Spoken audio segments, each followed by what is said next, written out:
Assalomu alaykum hurmatli talabalar.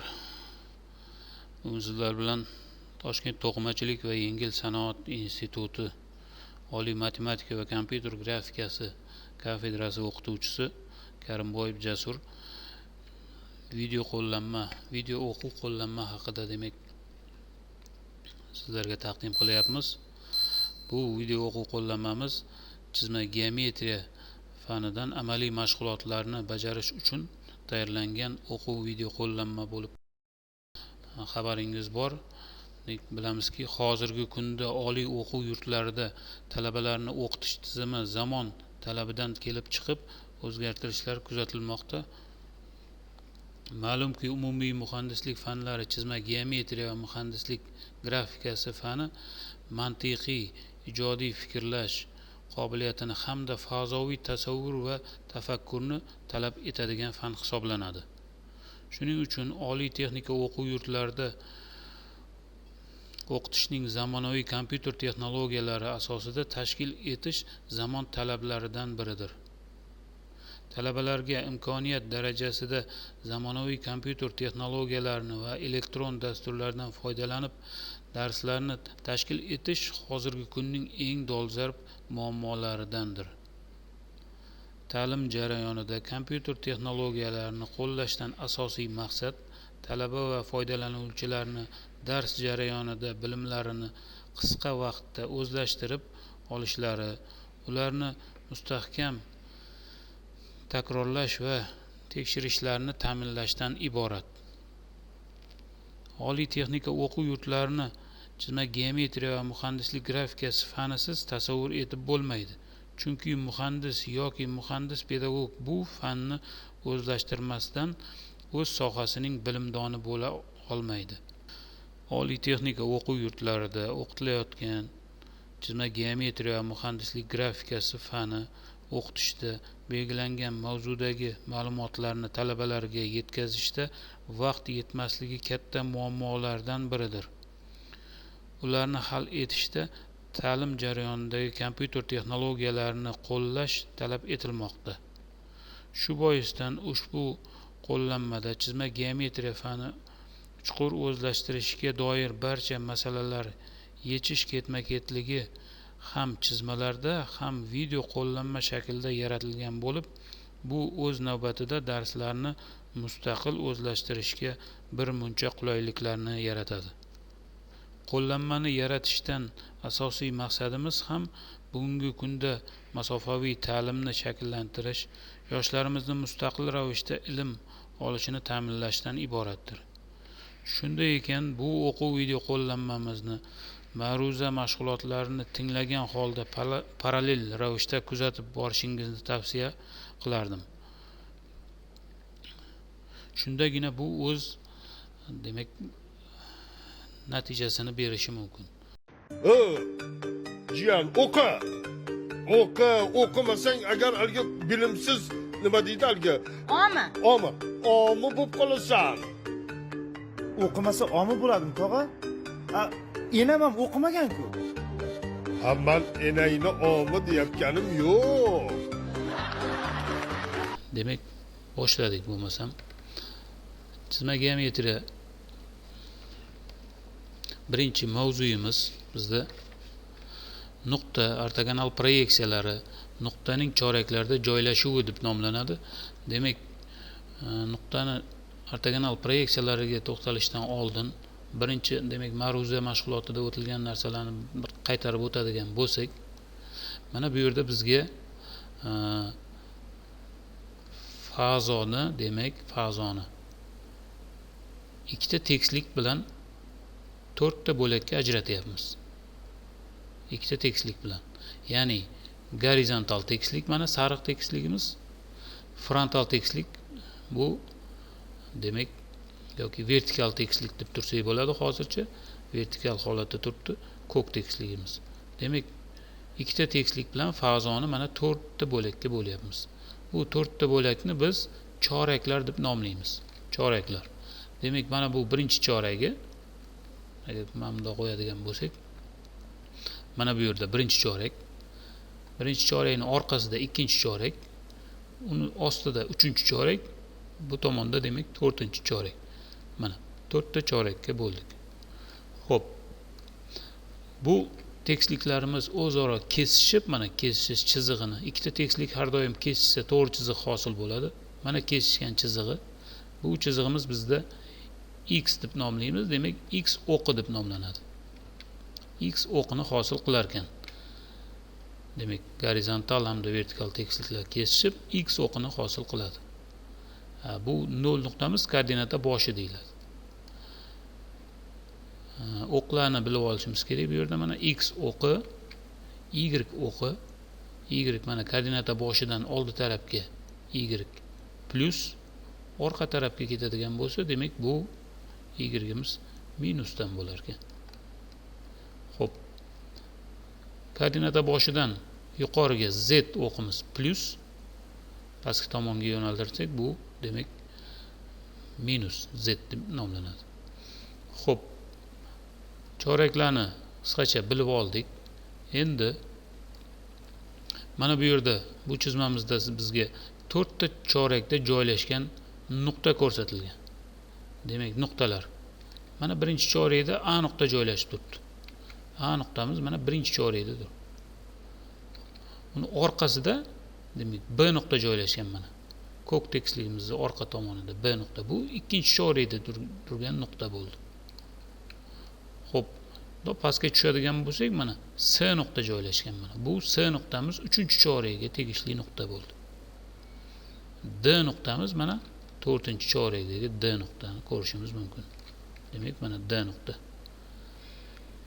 A nuqta 1-chorakda, B nuqta 2-chorakda, S nuqta 3-chi, D nuqta 4-chorakda. Xo'p. Bu nuqtalarni proyeksiyalari hamda berilgan bizga. Proyeksiya degani bu nuqtani soyasi deb aytishimiz mumkin. Mana hozircha soyasi deb turadigan bo'lsak, mana nuqtani A nuqtani oldidan qaraganingizda mana e'tibor bering, oldidan qaraganingizda bu frontal tekislikdagi soyasi A2' bo'lar ekan. Ustidan qaraydigan bo'lsak, mana bu gorizontal tekislikdagi soyasi mana A1'. Demak, A nuqtani proyeksiyalari deganda, demak buni ustidan hamda oldidan, ro'paradan ko'rinishi tushuniladi. Ustidan ko'rinishi gorizontal proyeksiyasi deyiladi. Ro'paradan ko'rinishi, to'g'ridan ko'rinishi, oldidan bu frontal proyeksiyasi deyiladi. Mana bu proyeksiyalar to'g'ri burchakli proyeksiyalar deb nomlanib, ya'ni ortogonal proyeksiyalar deyiladi buni. Ortogonal proyeksiyalar. Bu proyeksiyalar usuliga 18-asrlar demak boshlarida Gaspar Monge fransuz olimi asos solganligi uchun Monge usuli deb ham nomlanadi. Demak, ortogonal proyeksiya deganda mana shu A nuqtani 90 gradus ostida kuzatib, demak ro'paradan qaraydigan bo'lsak, frontal oldidan ko'rinishi, ustidan qaraydigan bo'lsak, mana ustidan ko'rinishi gorizontal proyeksiyalar. Demak, bu proyeksiyalashni ortogonal proyeksiyalash usuli deyilar ekan. Xuddi shunday mana B nuqtani ham ko'rishimiz mumkin. B nuqtani 2-chorakda joylashgan. Buni ro'paradan ko'rinishi mana frontal proyeksiyasi B2', ustidan ko'rinishi esa mana gorizontal proyeksiyasi B1'.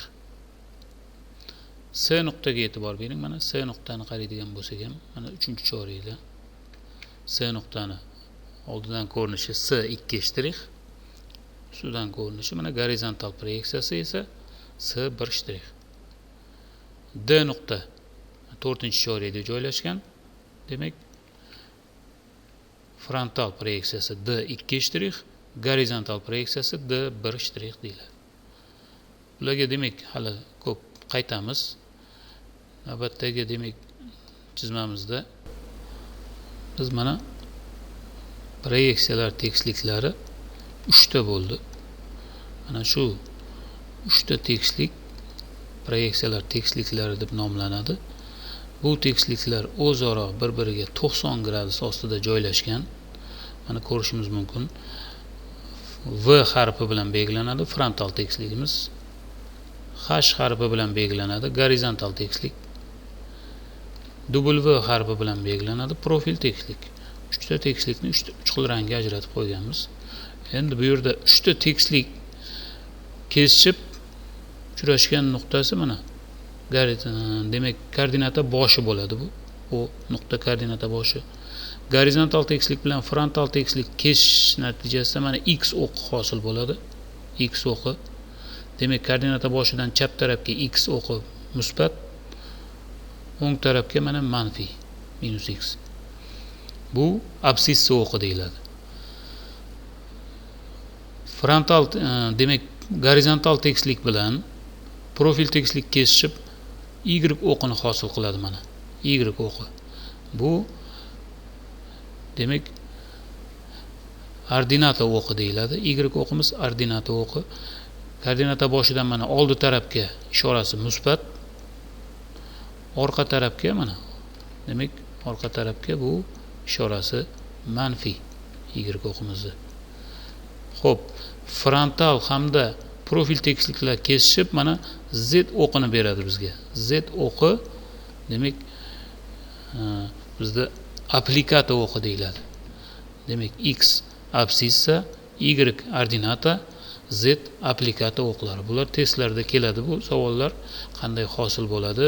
Z o'qi nima deb nomlanadi degan savollar bo'lishi mumkin. Xo'p, z o'qimiz koordinata boshidan yuqoriga mana plus, agar pastda bo'lsa minus. Endi bu 3 ta tekisligimiz o'zaro kesishib fazoni 8 ta bo'lakka bo'lyapti. Bu 2 ta tekisligimiz 4 ta bo'lakka bo'lgan bo'lsa, u 4 ta chorak bo'lsa, endi bu 8 ta bo'lakka bo'lyapti bu yerda. 8 ta bo'lakni har bitta bo'lagini biz aktantlar deb nomlar ekanmiz. Demak, mana bu birinchi bizga yaqin turgan bo'lagi mana shu birinchi aktant. Buni orqasida mana bu tomonda ikkinchi aktant, ikkini tagida uchinchi aktant. Demak, birni tagida to'rtinchi aktant. Demak, 1 2 3 4 bo'ldi. Xuddi shu ketma-ketlikda endi 1 yonida mana bu tomoni 5-aktant, 5 orqasida 6-aktant, 6ni mana tagida bundoq qaraydigan bo'lsak, mana bu joyda 7-aktant, uni oldida demak 8-aktant. Demak, mana 8 ta bo'lakka bo'layotganini ko'rishingiz mumkin. Bu demak aktantlar deyilar ekan. Aktant qanday hosil bo'ladi? Demak, gorizontal, frontal, profil tekisliklarni keshishi natijasida fazo 8 ta bo'lakka bo'linadi. Demak, har bitta bo'lagini aktant derkanmiz. Xo'p, asosan masala ishlayotganda biz mana bu yerda keltirilgan birinchi aktantni o'zi keltirilgan. Mana shu birinchi aktantdan foydalanib boshlaymiz. Boshlanishiga demak bu birinchi aktantimiz. Xo'p, bu yerda keltirilgan mana birinchi aktantni o'zi va bu yerda joylashgan A nuqta keltirilgan. A nuqtani mana nuqtani ortogonal proyeksiyalari deganda uni 3 ta proyeksiyasi bo'ladi. 3 ta proyeksiyasi, ya'ni nuqtani oldidan ko'rinishi birinchi, demak ustidan mana fazodagi o'rni bu A nuqtani fazodagi o'rni. Agar mana shu nuqtani yuqoridan kuzatadigan bo'lsangiz, bundoq demak mana A1 shtrix gorizontal proyeksiyasi bo'ladi mana bu. Ustidan qarasak. Oldidan qaraydigan bo'lsak, mana bu frontaldagi soyasi A2 shtrix bo'ladi. Bu frontal proyeksiyasi A2 shtrix bilan belgilanadi. Chap tomondan kuzatadigan bo'lsak, shu A nuqtani bundoq demak A3 shtrix. Bu profil proyeksiyalar tekislikdagi demak soyasi. Profil proyeksiyasi deyiladi. Demak, nuqtani 3 ta proyeksiyasi bo'lar ekan: gorizontal, frontal, profil proyeksiyalari. Chizma geometriyada asosan bu nuqtalar sizga mana bu fazoviy ko'rinishda emas, demak epyurda beriladi. Epyur degani demak mana shu nuqtani tekislikdagi izlari bilan, tekislikdagi proyeksiyalari bilan berilgan bo'ladi. Mana shuni demak epyur deydi. Hozir mana shu chizmamizni biz epyurga o'tkazsak qanday bo'ladi mana? Bu fazoviy chizma epyurga o'tkazamiz. Buning uchun gorizontal tekisligimizni mana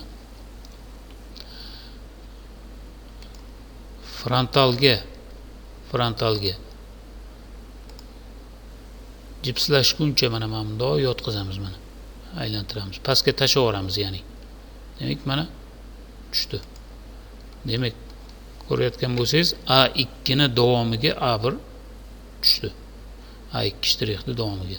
Demak, bular har doim bitta chiziqda yotar ekan. 2 shtrix bilan 1 shtrix. Endi profil tekisligimizni yoyamiz. 90 gradusga ochamiz buni ham yoniga mana. 90 gradusga ochadigan bo'lsak mana A3 shtriximizga e'tibor bering. Bu A3 shtrix, demak A2 shtrixni davomiga kelib qoldi mana. Buni davomiga kelib qoldi. Endi mana fazodagi o'rni nuqtamizni A nuqtani. Buni epyurga o'tkazyapmiz. Epyur deganda mana shu chizmamizni mana bu ko'rinishi bizda epyur deyilar ekan, mana shu ko'rinish. Mana chizmamiz fazodan epyurga o'tdi. Ya'ni ustidan ko'rinishi, oldidan ko'rinishi A2 shtrix hamda yonidan ko'rinishi A3 shtrix. Chizmalar asosan masalalarda demak mana shu ko'rinishda beriladi bizga. Siz buni fazodagi joylashuvini tasavvur qilib bilishingiz kerak bo'ladi. Demak, chizma geometriya fani ham muhandislarni birinchi eng kerakli fanlardan biri bo'lib, ularni tasavvur qilishga o'rgatadi. Tasavvur qilmasdan demak fanda ham muhandis bo'lish ham iloji yo'q. Demak, bu narsani demak orqaga qaytadigan bo'lsak, mana bu bizda hozir chizmamizni epyuri bo'ldi. Ya'ni nuqtamizni proyeksiyalari. Bu yerda siz bitta narsani har doim yodda tutishingiz kerak. A2 shtrix, mana A2 shtrixni bilan fazodagi o'rni bitta joyda bo'ladi har doim. Nuqta fazoda qayerda turgan bo'lsa, mana ko'ring, A2 shtrix bilan fazodagi o'rni ham ustma-ust tushadi. Ya'ni 90 gradus ostida kuzatyapmiz. Mana shu kuzatishimizni biz ortogonal proyeksiyalash usuli derkan. 90 gradusda kuzatiladi. Ya'ni hop, orqaga qaytamiz. Mana fazoviy ko'rinish. Siz demak epyurni ko'rgan paytingizda nuqta xonada demak mana shu holatda turganini bilishingiz kerak ekan.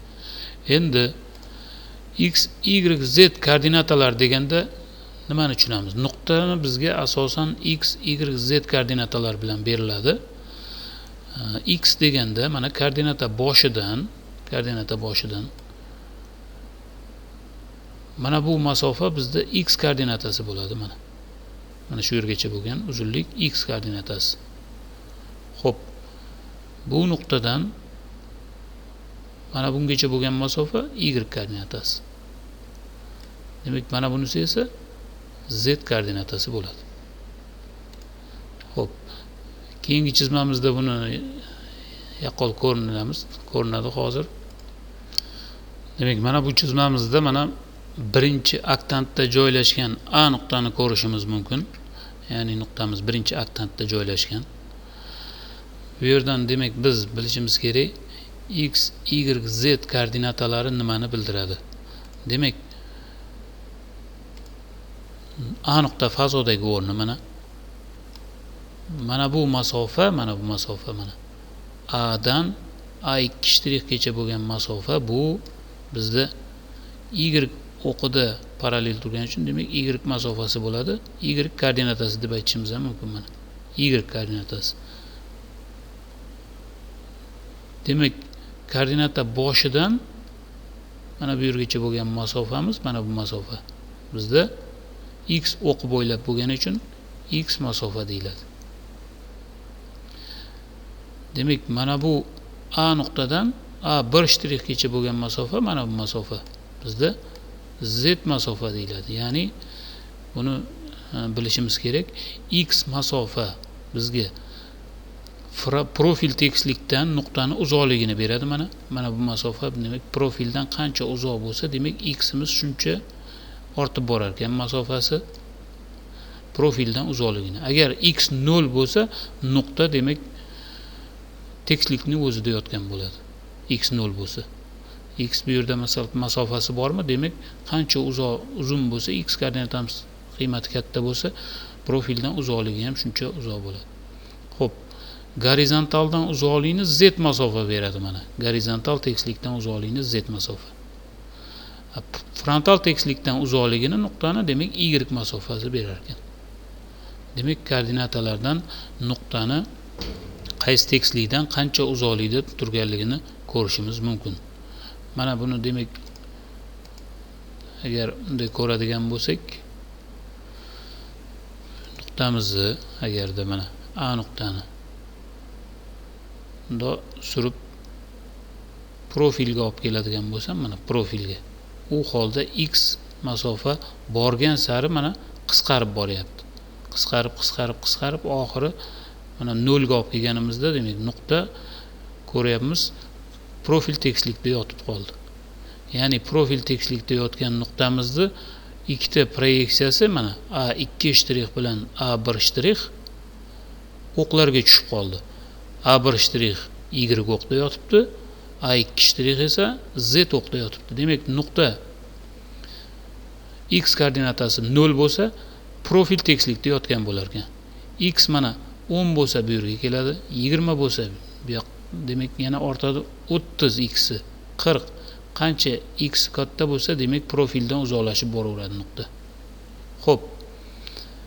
Mana bu tomonga yurgizadigan bo'lsak, bu y masofasi. Mana borgan sari y masofasi qisqaryapti. Borib mana oxiri 0 ga teng bo'lganda bu nuqtamiz demak qaysi tekislikka tegishli bo'lib qoldi? Ya'ni frontal tekislikka tegishli. Agarda y koordinatasi 0 bo'lsa nuqtani, demak nuqta frontal tekislikda yotgan bo'ladi. Y masofa degani bu demak frontaldan uzoqlikni berar ekan mana. Y qanchalik ortib borsa, frontaldan nuqtamiz ham shuncha demak uzoqlashib boradi. Mana uzoqlashib ketyapti. Xo'p. Agar frontalda yotgan bo'lsa nuqtani A3 shtrix z o'qda bo'lyapti proyeksiyasi, A1 shtriximiz esa x o'qda bo'lyapti. Demak, proyeksiyalarni ko'rganimizda biz nuqtalar proyeksiyalari o'qda yotgan bo'lsa, bilingki, bu qaysidir tekislikka tegishli bo'ladi. Xo'p. Bu nuqtani mana pastga tushiradigan bo'lsak, mana z masofa qisqaryapti. Mana z masofani qisqartiryapman. Borib 0 ga tenglasak, z masofani nuqta demak gorizontal tekislikka tegishli bo'lib qoldi. Mana. Demak, nuqta gorizontal tekislikda yotgan bo'lsa, uni A2 shtrix x o'qda bo'lar ekan, A3 shtrix esa y o'qda bo'lar ekan. Demak, mana shu holatda biz nuqtalarni koordinatalarni bilishimiz mumkin. Koordinatalar demak x koordinata profildan uzoqlikni beryapti bizga. Profildan uzoqlikni mana x koordinatamiz profildan uzoqlikni ko'rsatyapti. Mana bu profildan uzoq. Demak, y koordinatamiz frontaldan uzoqlikni beryapti. Z koordinatamiz esa gorizontaldan uzoqligini ko'rsatyapti. Bu tekisliklarimiz agar yoyadigan bo'lsak, mana tekisliklarni mana uchta tekislikni epyurga o'tkazsak qanday bo'ladi? Bu fazodagi chizmamiz bo'lib turibdi. Demak, bizda hozir epyurga o'tkazadigan bo'lsak, mana shu narsani yaxshilab o'zlashtirib olishingiz kerak bo'ladi. Ya'ni mana gorizontal tekislikni 90 gradusga biz aylantirdik. Ya'ni frontalga jipslashguncha mana aylantiryapmiz. Qarang, y o'qimiz pastga yo'nalyapti, orqa tarafi esa yuqoriga minus y. Mana shu holatda demak gorizontal tekislikni frontalga jipslashtirdik. Mana. Endi profil tekislikni buni ham frontalga jipslashtiramiz.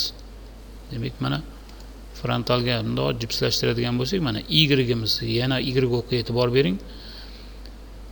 Musbat tarafi mana o'ng tarafga ketdi, manfiy tarafi demak chap tarafga kelyapti. Bu yerda mana shu y o'qlarga to'rtta tomonga ham tarqaldi. Ya'ni mana bu chizmamiz bizda epyur holatga o'tdi. Demak, bu yerdan ko'rishimiz mumkin, koordinata boshidan pastga yo'naltirilsa y-imiz plus, o'ngga yo'naltirilsa plus, yuqoriga minus y, chapga minus. Demak, to'rtta tomonda ham y o'q bor bu yerda. Mana shuni demak yaxshilab bilib oling. Demak, koordinata boshidan pastga plus y, hamda o'ng tarafga plus, yuqoriga minus, chap tarafga minus. Mana shu demak shu tarzda proyeksiyalar tekisliklari fazodan epyurga o'tadi. Mana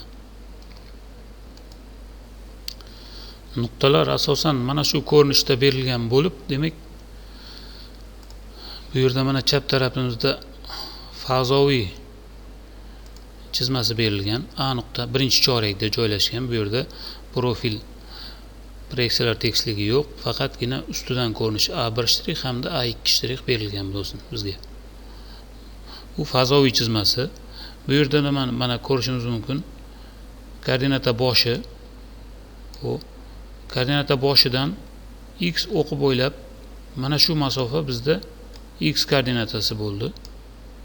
Ya'ni koordinata boshidan mana bilan bog'lov chizig'igacha bo'lgan masofa. Mana bu masofa bizda mana x o'qidan A2 gacha bo'lgan masofa, bu z masofa bo'ldi. Ya'ni hdan balandligi, mana poldan gorizontal tekislikdan balandligi, frontal tekislikdan uzoqligi mana bu masofa nuqtamizni demak y masofasi bo'ladi. Y masofasi mana. Demak, tekislikni yoyaveradigan bo'lsak, mana epyurga o'tkazadigan bo'lsak, ya'ni mana epyurga o'tkazdim. Ko'rayotgan bo'lsangiz, mana y koordinata z davomiga keldi. Mana bu holat bizda mana fazodagi o'rni A2 bilan jipslashib qoldi. Bu mana bu bizda epyurga o'tdi. Ya'ni mana bu masofa bizda hozir endi x masofa bo'ldi. Bu yerdan ko'rishimiz mumkin. Mana bu masofa x masofa. Har doim x koordinatasi o'lchaymiz, necha chiqsa, demak mana shu x shunchaga teng ekan lineyka yordamida. X o'qidan 1 shtrixgacha bo'lgan masofa, mana bu shtrixiga e'tibor berishingiz kerak. 1 shtrixgacha bo'lgan masofa bu y masofasi bo'ladi. Demak, x o'qidan 2 shtrixgacha bo'lgan masofa, mana bu masofa bizda z masofa bo'ladi har doim. Mana 2 shtrixgacha bo'lgan masofa. Shuni bilgan holda, demak, navbatdagi masalamizda mana bu yerda misol keltirganmiz. A, B, C, D, E, F, K nuqtalar berilgan. Bularni sizga x, y koordinatalarini aniqlang degan savol qo'yilgan bo'lsa, qanday o'lchaysiz? Birinchi, demak, A nuqtani aniqlaydigan bo'lsak, mana bu masofa bizda lineyka yordamida o'lchaymiz, x masofa bo'ladi. X o'qidan 1 shtrixgacha bo'lgan masofani o'lchaymiz, bu y masofa bo'ladi.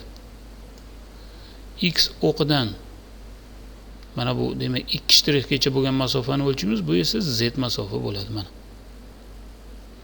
xuddi shunday nuqtani chizmadan koordinatalarini aniqlash mumkin. Mana F nuqtaga e'tibor bering. F nuqtanikini aniqlamoqchimiz. Ya'ni nuqtadan koordinata boshidan mana bog'lov chizig'igacha bo'lgan masofa, bu masofa bizda x masofa bo'ladi. X o'qidan qarang, 1 shtrixgacha bo'lgan masofani o'lchaysiz. 1 shtrix bu yerda yuqorida joylashgan. Adashtirmasdan, demak, mana bu masofa bizda y bo'lar ekan. Y masofa. Bu x o'qidan 2 shtrixgacha bo'lgan masofa, bunisi esa demak z masofa bo'ladi mana. Mana shunday tarzda demak lineyka yordamida o'lchab, buni koordinatalarini aniqlash mumkin. Bu masalalarimizda bu masalani keyin ko'ramiz qaytadan. Demak mana shu tarzda koordinatalarni aniqlaymiz. Bu demak chizmamizni epyuri bo'lib, nuqtalarni bu yerda gorizontal, frontal proyeksiyalari berilgan. Demak navbatdagi chizmamizda nuqtalarni demak aktantlarda joylashuvi keltirilgan bo'lib, mana bu yerda demak birinchi nuqtamiz, A nuqtamiz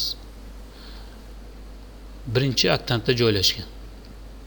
Birinchi aktantda joylashgan nuqtani epyuri, ya'ni ortogonal proyeksiyalari qanday bo'ladi? Demak, fazoviy chizmani mana hozir biz siz bilan epyurga o'tkazamiz. Buning uchun gorizontal tekislikni frontalga jipslashguncha aylantiradigan bo'lsak, mana gorizontal mana A1 shtrixga e'tibor bering, A2 ni davomiga tushadi. Mana profil tekislikni buni ham frontalga jipslashguncha aylantiradigan bo'lsak, mana A3 shtriximiz A2 shtrixni davomiga borib yotadi. Mana bu chizmamiz demak bizda epyurga o'tdi mana. Birinchi aktantda joylashgan nuqtani proyeksiyalari mana shu ko'rinishda bo'lar ekan. Navbatdagi chizmamizda mana nuqta B nuqta berilgan, bu ikkinchi aktantda joylashgan mana. Ikkinchi aktant. Ya'ni frontal tekislikning orqasida, gorizontal tekislikning ustida joylashgan, ikkinchi aktantda joylashgan nuqtani epyurga o'tkazadigan bo'lsak, buni ham xuddi shu ketma-ketlikda mana gorizontal tekislikni frontalga jipslashtiraman. Mana bunda e'tibor bering, mana gorizontal proyeksiyasi yuqoriga chiqyapti mana B1 shtrix, mana ko'rayotgan bo'lsangiz. B1 shtrix mana bunda yuqoriga chiqyapti. Ya'ni B2 shtrix bilan B1 shtrix mana bitta bog'liq chizada yotibdi. Endi profil tekislikni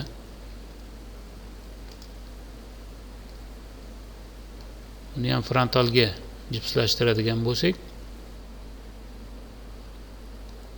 mana aylantirib frontalga jipslashtiramiz. Bu yerda esa B3 shtriximiz ham B2 ni ro'parasiga chiqdi mana. Aytganimdek, har doim B1 shtrix bilan B2 shtrix bitta liniyada, bitta bog'liq chiziqda yotadi. 2 shtrix bilan 3 shtrix bitta balandlikda yotadi har doim. Har doim mana shu narsani demak esingizdan chiqarmanglar. Masala ishlayotganda shunga, agar shunday bo'lmasa xato hisoblanadi. B2 shtrix bilan B1 shtrix bitta bog'liq chiziqda yotadi. B3 shtrix bilan B2 shtrix bitta balandlikda yotadi.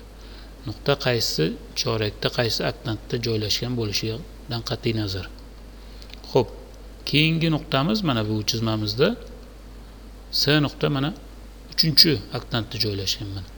3-aktant degani bu gorizontal tekislikni osti, frontal tekislikni orqasi. Mana bu tomon demak 3-aktant bo'ladi. 3-aktantda joylashgan S nuqtani epyurga o'tkazadigan bo'lsak, demak mana gorizontalni frontalga mana jipslashtiraman. Bundan ko'rishimiz mumkin. Mana orqasidan bundoq kuzatadigan bo'lsak, biz S bir shtriximiz mana yuqoriga ko'tarilyapti. Bu yerda ko'rishingiz mumkin. S bir shtrix yuqoriga ko'tarilyapti. Mana jipslashtirdik. Mana S bir shtrix yuqoriga chiqib qoldi. S2 shtrix pastda bo'lib qoldi. Demak, buni profilda aniqlaydigan bo'lsak, profil proyeksiyasini, profil tekisligimizni frontalga jipslashtiramiz mana. Bu holatda ham demak S3 shtriximiz mana S2 bilan bitta liniyada bo'ldi. Mana S nuqtani 3-chi chorakda joylashgan nuqtaning proyeksiyasi demak mana shu holatda bo'lar ekan. Ya'ni S1 bilan S2 mana bitta liniyada joylashgan, S2 shtrix bilan S3 shtrix bitta balandlikda yotibdi. Bu 3-chi oktantda joylashgan nuqtani proyeksiyalari bo'ldi. Endi navbatdagi chizmamiz 4-chi oktantda joylashgan D nuqtani epyurga o'tkazadigan bo'lsak, D1 shtrix mana, D2 shtrix mana. Xo'p. Gorizontal tekislikni frontalga jipslashtiraman 90 gradusga, ya'ni aylantiramiz mana. Oldi tarafi demak pastga tushyapti, orqa tarafi yuqoriga mana. D1 shtrix endi bunda pastga tushib ketdi. D1 shtrix. Ko'rasizlar? Demak mana endi profil tekisligimizni jipslashtiraman frontalga mana. D3 shtrix, D2 shtrixda davomida yotibdi. Mana demak nuqtamiz epyurga o'tdi. Bundan ko'rishimiz mumkin, mana D1 hamda D2 lar bitta liniyada, D2 bilan D3 bitta olovchi chiziqda yotadi.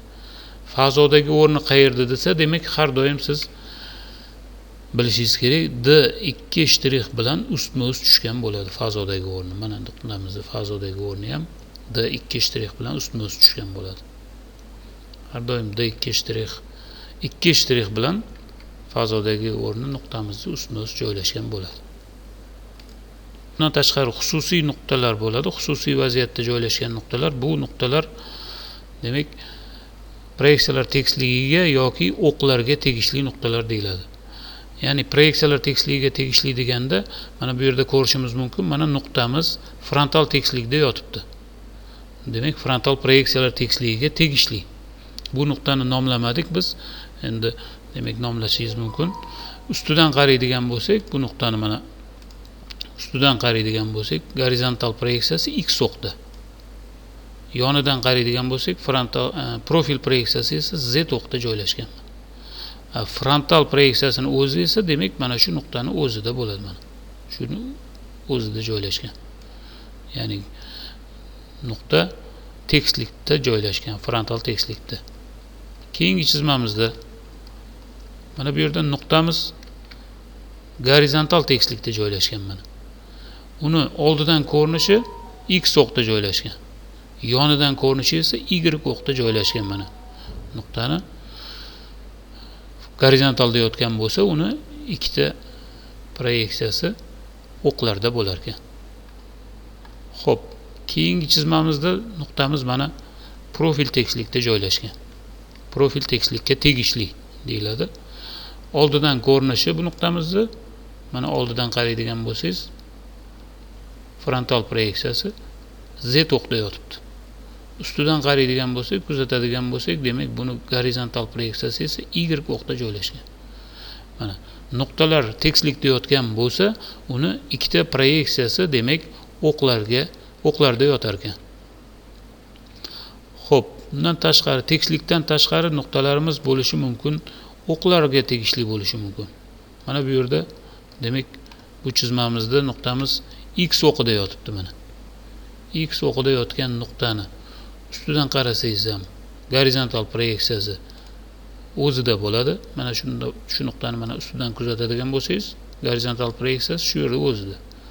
Oldidan kuzatadigan bo'lsangiz ham bu ham x o'qda. Demak, ikkita proyeksiyasi o'qda bo'lsa, demak bu nuqtamiz o'qqa tegishli nuqta bo'ladi. Ikkita proyeksiyasi gorizontal frontal proyeksiyalari x o'qqa tegishli bo'lsa, demak nuqta ham x o'qda yotibdi. Yonidan kuzatadigan bo'lsak, mana bu tomondan demak uni 3-chi proyeksiyasi, profil proyeksiyasi mana koordinata boshiga tushar ekan. Mana bu yerga. Xo'p. Mana bu chizmamizda nuqtamiz y o'qiga tegishli. Mana ko'rishingiz mumkin, y o'qda yotgan bo'lsa, buni ustidan qaraydigan bo'lsak, y o'qda yotadi proyeksiyasi. Chapdan qaraydigan bo'lsak, buni demak bu ham tomondan qarasak ham mana y o'qda. Ustidan qarasak ham gorizontal proyeksiyasi ham y o'qda. Demak, nuqta y o'qiga tegishli. Ya'ni 3 shtrix bilan 1 shtrix y o'qdayotgan bo'lsa, bu nuqtamiz y o'qqa tegishli. Oldidan kuzatadigan bo'lsak, mana bu tomondan kuzatsangiz nuqtani mana borib bu demak koordinata boshida proyeksiyalanadi. Demak, bundan tashqari nuqtamiz mana z o'qda joylashgan bo'lishi mumkin. Z o'qda. Bu nuqtani oldidan kuzatadigan bo'lsangiz, mana bu tomondan mana proyeksiyasi z o'qda bo'ladi. Chap tarafdan kuzatadigan bo'lsangiz, buni ham proyeksiyasi demak mana shu profil proyeksiyasi z o'qida bo'ladi. Ustidan qaraydigan bo'lsangiz, bu nuqtani demak proyeksiyasi kelib mana koordinata boshiga proyeksiyalanadi. Nuqta demak o'qdayotgan bo'lsa, uni ikkita proyeksiyasi o'qda bo'lar ekan, bittasi koordinata boshida bo'lar ekan. Endi nuqtamiz mana o'zi koordinata boshida joylashgan bo'lishi mumkin. Bu xususiy nuqtalar deydi endi hammasini. Demak, bu nuqtani qaysi tomondan kuzatsangiz ham proyeksiyasi ham xuddi shu yerda o'zida bo'ladi. Oldidan kuzatsangiz ham koordinata boshida, chap tomondan kuzatsangiz ham koordinata boshida, ustidan kuzatsangiz ham bu demak A nuqta deydigan bo'lsak, A1 shtrix ham, A2 shtrix ham, A3 shtrix ham hammasi demak mana shu koordinata boshida joylashgan bo'lar ekan. Bu nuqtalarda demak mana nuqta agarda proyeksiyalar tekisligida joylashgan bo'lsa yoki o'qlarda joylashgan bo'lsa, bu nuqtalarni xususiy nuqtalar deyiladi. Demak, bugungi sizlarga berib o'tgan umumiy qisqa ma'lumotlarimiz mana shulardan iborat bo'ldi. Endi navbatdagi darslarimizda biz amaliy mashg'ulotlar bo'yicha masalalarni ishlashga sekin o'tamiz. Darslarimizni diqqat bilan, e'tibor bilan yaxshilab kuzatishga harakat qiling. Agarda savollar bo'lsa, bemalol kommentariyalarda yozib qoldirasizmi yoki bo'lmasam to'g'ridan to'g'ri o'zimga murojaat qilishingiz mumkin.